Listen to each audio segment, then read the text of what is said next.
Hi guys, today I'm going to show you how to make this front tie bikini top, also known as the upside down bikini top. Other than the usual suspects for stitching like stretchy fabric and elastic, the only extra thing you're going to need to make this top is some rigiline, or also known as plastic boning. All the detailed information about this stuff is in the guide. Let's get stitching. The first thing you're going to do is print out the paper pattern. You want to make sure that you're printing at 100% or do not scale, and double check that the test square measurements match before cutting it in whatever size you prefer. You don't have to add any seam allowance as it's all already included in the pattern. The seam allowance is half a centimeter all around except for one seam on the center front, which is 1 centimeter. Now for the back piece, everywhere is half a centimeter except for the center back, which is cut on the fold. All this is noted on the pattern too, so don't worry about it. Now you can go ahead and cut it in the fabric of your choice, being mindful to ensure that you are following the grain lines. You can use a rotary cutter or a pair of scissors, whatever that's most comfortable for you. I haven't included a pattern for the straps, so don't forget to cut them too. We're going to start by stitching the back pieces together. Matching the edges of the right sides together, stitch the top and bottom of the two pieces, leaving the side seams open.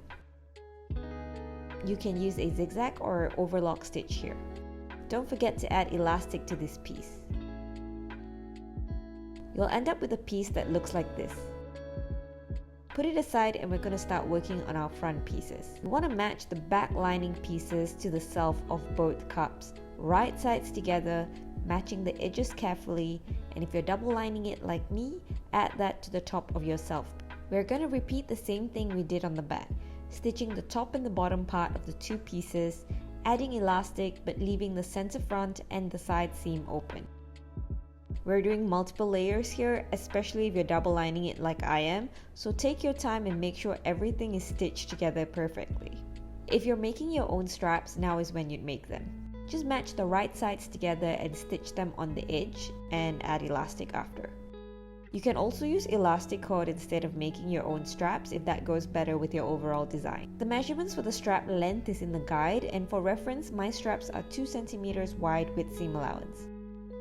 We're going to take the back piece now and turn it right sides out. And then we're going to place it through the center front of the front pieces and match all the side seams together, being sure to match right sides and lining so that your pattern is seamless if you're using different types of fabric. Make sure that you match the seam lines together so that they line up perfectly with the edge.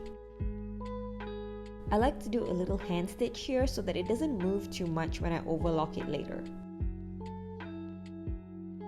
Repeat this for the other side and we're going to stitch them down now. Take your time and make sure that all the pieces are sandwiched together in that seam.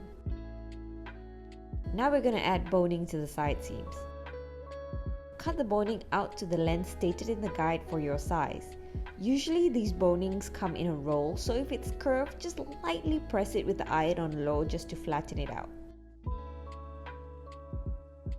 I like to create a smooth cap on my boning by just lightly melting it with a small flame, but you can totally just cut or trim any sharp corner bits instead if you're not used to this. We're going to now place the boning on the edge of the seam allowance and then use a straight stitch and stitch it to the middle of that seam allowance to keep it in place. I'm using a different colored thread here so you can see how it's supposed to look like, but use a matching colored thread, okay, for your design. Now we're going to turn those two cups right sides out and we're nearly done, just a couple of steps left to finish it. Line up the edges of the center front pieces and overlock it to close the openings on the center front.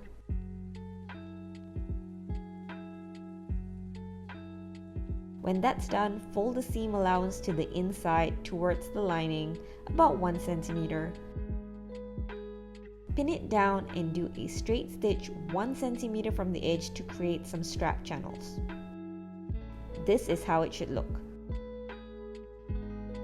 All you have to do now is loop the straps through. I'm gonna add some of these plastic beads for that 90s vibe, and ta-da, you're done.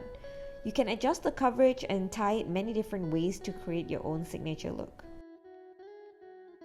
I hope you found this tutorial helpful, and you can leave any questions or comments for me below, and I will see you in the next one. Bye!